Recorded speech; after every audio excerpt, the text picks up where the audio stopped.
Blood transfusion saves lives and improves health, but many patients requiring transfusion do not have timely access to safe blood. The need for blood transfusion may arise at any time in both urban and rural areas. The unavailability of blood has led to deaths and many patients suffering from ill health. An adequate and reliable supply of safe blood can be assured by a stable base of regular, voluntary, and unpaid blood donors. Regular, voluntary, unpaid blood donors are also the safest group of donors as the prevalence of bloodborne infections is lowest among these donors. Blood transfusion saves lives and improves health. A blood service that gives patients access to safe blood and blood products in sufficient quantity is a key component of an effective health system. The need for blood is constant. Patients need blood for transfusion in both normal and emergency, such as pandemic situations. Around 118.5 million units of donated blood collected globally every year, although more units would need to be collected to meet the needs of transfusion of all the patients in the world. Blood transfusions are used to support various treatments. In high-income countries, the most frequently transfused patient group is over 65 years of age, accounting for up to 76% of all the transfusions. The transfusion is commonly used for supportive care in cardiovascular surgery, transplant surgery, massive trauma, and therapy for solid and hematological malignancies. In low and middle income countries, it is used more often for management of pregnancy related complications, childhood malaria complicated by severe anemia, and trauma related injuries. Adequate and reliable supply of safe blood can only be assured through a stable base of regular, voluntary, unpaid blood donors. They are the safest group of donors because the prevalence of bloodborne infection is lowest among them. Who urges countries to develop national blood system based on voluntary unpaid blood donations to achieve the goal of self-sufficiency in safe blood and blood products. An increase of 10.7 million blood donations from voluntary unpaid donors has been reported from the year 2008 to 2018. In total, 79 countries collect over 90% of their blood supply from voluntary unpaid blood donors. However, 54 countries collect more than 50% of their blood supply from family or replacement or paid donors. Around 118.5 million blood donations are collected globally every year.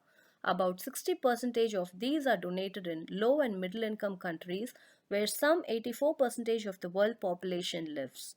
The average blood donations rate is more than 6.3 times greater in high income countries than in low income countries. Globally, 33% of blood donations are given by women, although this ranges widely. In 15 of the 113 reporting countries, less than 10% of donations are given by female donors. The age profile of blood donors shows that proportionally more young people donate blood in low and middle income countries than in high income countries. Collections at blood centers vary according to income group. About 13,300 blood centers in 169 countries report collecting a total of 106 million blood donations. The median annual blood donations per center is 25,700 in high-income countries as compared to 9,300 in upper middle income countries, 4,400 in lower middle income countries, and 1,300 in low income countries. More people in high income countries donate blood than in the other countries. The countries revealed to have the highest levels of blood donations are Austria, up to 66%, France, 52%, Greece, 51%, and the Republic of Cyprus, 51%, according to the statistics collected as per 23rd November 2022. Donated blood should always be screened.